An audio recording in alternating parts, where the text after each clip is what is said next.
জগন্নাথ দেব নয়, দেবী তারাই তারাপীঠের একমাত্র দেবী। তাই দেবী তারাকেই জগন্নাথ রূপে তারাপীঠের রথযাত্রায় সামিল করা হয়।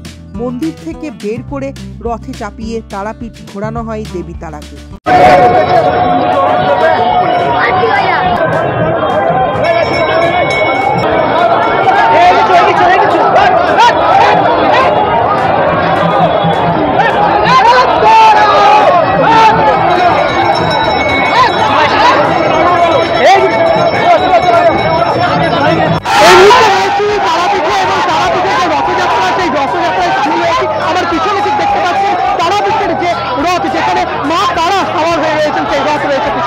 বছরে একদিনই দেবী তারা তার গর্ভগৃহ থেকে বেরিয়ে ভক্তদের রাস্তার মধ্যে দর্শন দেন এবং গোটা তারাপীঠ ঘোরেন রথের মাধ্যমে।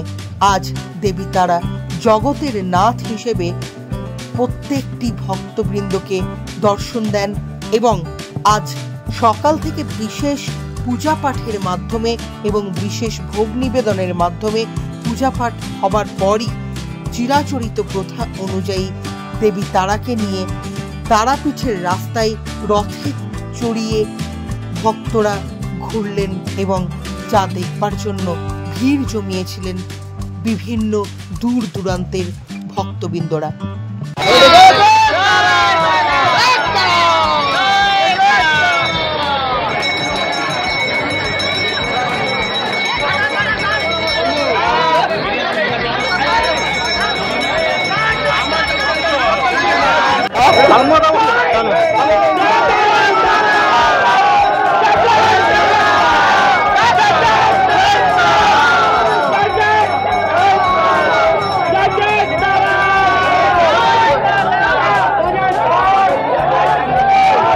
বছরে একদিনই মা তারা তার গর্ভগৃহ থেকে বেরিয়ে তারাপীঠ ভ্রমণে বেরোন। সেই দিন হচ্ছে রথযাত্রার দিন এবং রথযাত্রার দিন মা তারা যখন রথে চড়ে তারাপীঠ মন্দির থেকে বেরিয়ে তারাপীঠে ভ্রমণ করতে আসেন তখন কিন্তু একেবারে সাধারণ দর্শনার্থীর ভিড় থাকে চোখে পড়ার মতো। আর তার ব্যতিক্রম এবছরও হলো না 2024 সালে। এই মুহূর্তে মা তারাকে নিয়ে রথযাত্রা উৎসবে মেতে উঠেছেন তারাপীঠ মন্দির কমিটি।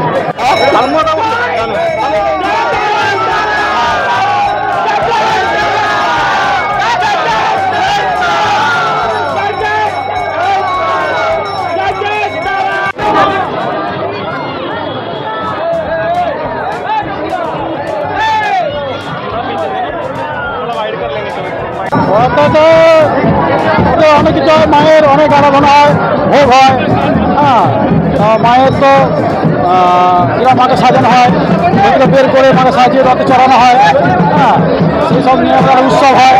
মা বেরোয় বাইরে বেরিয়ে মা একবার বছরে একবার বেরোয় মাকে সবাই আশীর্বাদ দেওয়ার জন্য, ঠিক না? এটা বেরোনো হয়। আনন্দবাদ বহুত আনন্দবাদ করা হয়। হ্যাঁ, রূপকুমার গোলে মালদা থেকে আসছি। রথ দেখলেন? হ্যাঁ দেখলাম, রথ টানলাম, ভালো লাগলো। কি নাম? আমার নাম রাহুল মণ্ডল। দাদা কোথা থেকে আসছেন?